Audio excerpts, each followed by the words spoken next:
My name is Jacqueline Martinez, aka Loca D. I was convicted of a double murder in 1992, sentenced to life in prison as a juvenile. I served 31 years in prison at a maximum women's prison in Illinois. This is how crime works.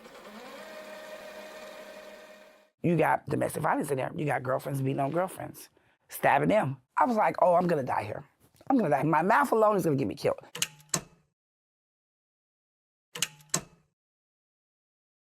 A women's max security prison is all women. Everybody serving over 20-something years for crimes, really hard crimes. Murders, drug trafficking, sexual trafficking, all types of stuff like that. 10 to 15% of women in prison are truly in maximum security for serious cases. My stepfather was very abusive.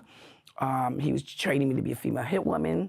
Everything that he taught me and trained me to do, I used it against him and ended up killing 2 of his gang members. When they gave me life in prison, they took me straight to Dwight Correctional Facility in Illinois. I was 17 years old, the youngest in prison. I remember my first day in prison, I knew nothing to expect from this place. Here I am, a gang leader.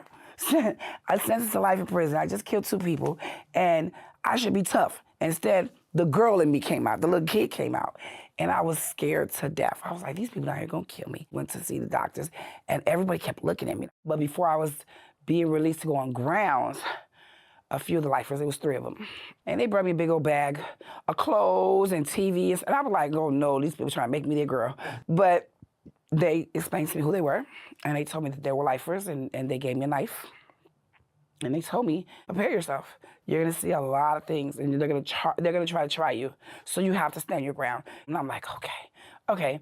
And I remember going to the yard, and I got surrounded by a whole bunch of Latin queens.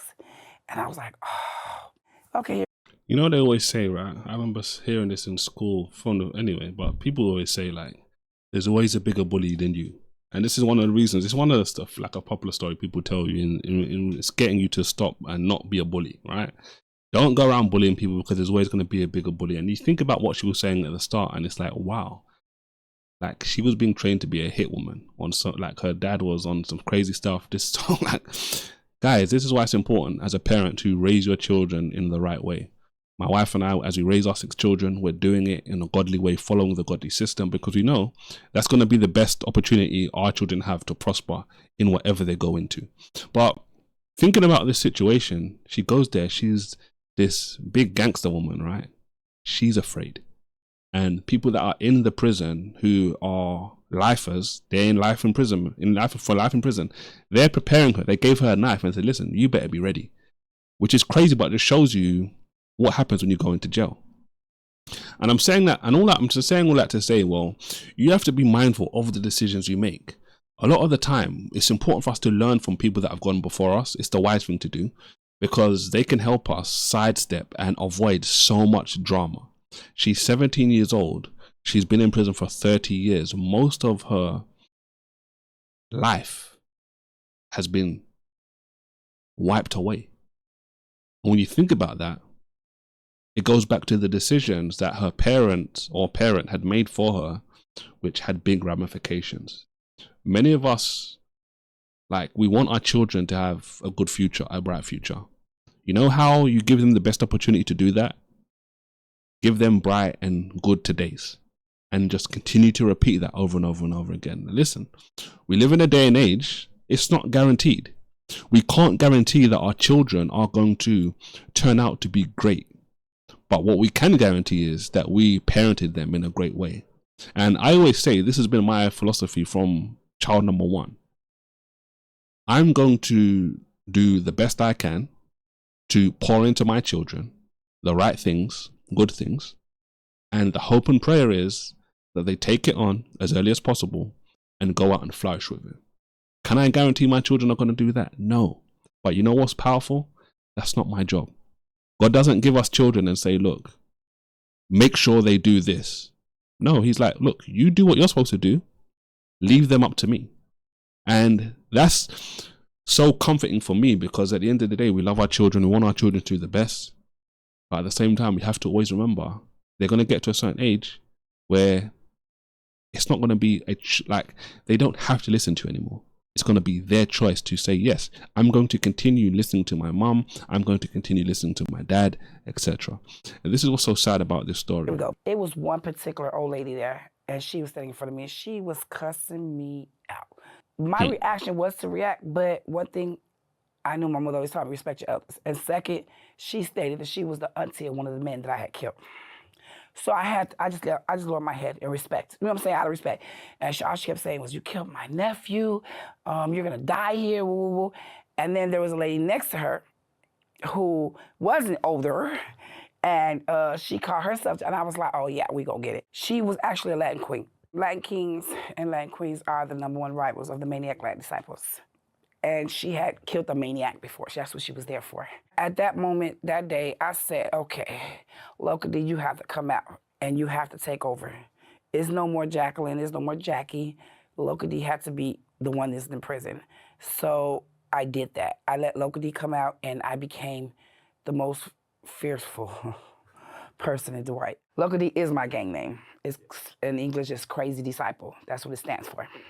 You know what's so crazy about what she's saying? Even before she started talking about a local D, right? Crazy disciple coming out. I'm just thinking to myself, it's like, this is why this gang lifestyle is not worth it. Like, gang lifestyle is promoted heavily in music, it's promoted heavily in certain movies and all this kind of stuff. And it's like, it's a trap. It's a distraction. This is not what you want. Gang lifestyle is going to take you to a certain destination. What you're seeing with this woman right now. She's in a situation she doesn't want to be in. She said that already. But she's now at a point where she's like, she feels so compelled to continue to do the stuff that's got her here in order to survive. And that's part of the trap. You see, the enemy wants you to go down a negative pathway, because when you go down a negative pathway, the deeper and deeper you dig the hole, the harder it's going to feel like, you know, I need to stop digging and actually climb back up. It's going to be difficult. It's going to be hard. But at the end of the day, that's the best opportunity you have to actually succeed, to turn things around. So as tempting as it is to do what you've always done, to stay as Loca D, right, the crazy disciple, it would have been better for her to totally reform and say, you know what, I'm just not going to be that person. And yes, like, prison is prison, right? She's obviously going to tell you from her vantage point. Obviously, I ain't ever been to prison, so it is what it is. But there you go. People find themselves doing, and you know, thank you, Lord, right? A good example that I can give you is someone like Joseph, right? Joseph in the Bible, in Genesis, he's a certain way. He didn't change when he went to prison. He was the same. And he continued to elevate. Now, is that going to happen for everyone? No. But it's not necessarily about the result, receiving the result. Because you may never have enough time to receive the result. But what's actually important is you're taking the right steps. So if you get to that point where you have enough time, because time, nothing's promised, only today is promised for us, right? We are likely to get that result. So the reason I'm saying that is because some people may say, well, no, if she reformed, she would have been taken out. Maybe, maybe not. We don't know. But because someone's going to do something negative or evil to you, does that mean you should do something evil? No. You should still do something good, because being good is the better way to go. So I had a reputation to uphold. I was a chief of the maniacs. I threw up my gang signs, and they started throwing up their gang signs. But when I threw up my gang signs, a lot of the GDs and the maniacs and all the folks came. And then the officers came like, break it up. And they walked me out the circle. All of a sudden, I see a splash of blood come on me. I'm like, what the? Did I just get stabbed or something? And I looked, and it was a couple on the side slicing each other's face. I was like, oh, I'm going to die here. I did not want to go through what I went through the first day. I had to show that I was not fearful, and I had to show that I was not to be messed with. I did end up stabbing somebody. I did. And the girl didn't even do nothing to me. When I first moved into the dorm, people were raping somebody in the closet, and I had walked by. And I'm seeing her getting beat. And I was like, oh, okay, this is the time I have to prove myself. Because if not, it's going to be me in that closet. So I went in my room, put my bags down, pulled out my shank, went down the hallway, and walked into that closet. And I snapped. I got the swing in, let go of that damn girl. What the hell's wrong with y'all? Woo, woo. And I just got to snapping. So I'm end up fighting these people. And that made a name for me. That really did make a name for me. I ended up going to confinement for 6 months, and that everybody got to knowing who Local D was. Everybody knew who Local D was, so I wasn't to be messed with. Doing negative stuff is going to put you in a negative situation, and it's going to create a continued cycle of doing negative stuff. You see, the more and more steps you took in that direction, the more and more of those results that come, which is crazy, but that's just how life is, right? And I say it all the time: you plant certain types of seeds, you're going to reap a certain type of fruit. So it's crazy, but I'm just saying this to say, right, don't wait until you get to prison to turn around and say, yeah, you know what, I don't want to be here. Just realize now, this isn't the kind of place you want to be in. You don't want to be around all of these gang members and all this different kind of stuff.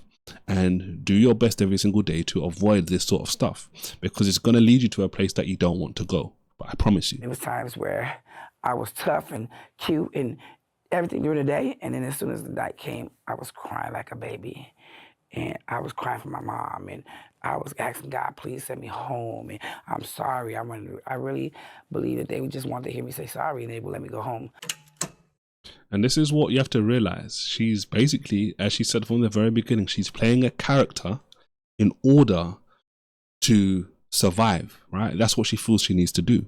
But then at the same time, in the nighttime, she's like, I don't want to be here. I don't want to be this person.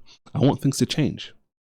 And this is what I'm just saying. It's like, if she thought about what life would be like in prison when she was out on the streets, those are the sorts of things which have helped her undo the damage that her dad had done to her all those years for her growing up. You know, I'm going to wrap it up here, guys. If you want me to continue to deal with more of this, let me know in the comment section below. But if not, don't forget to like it, subscribe, and I'll see you on the next video. And as always, don't forget to react righteously. God bless.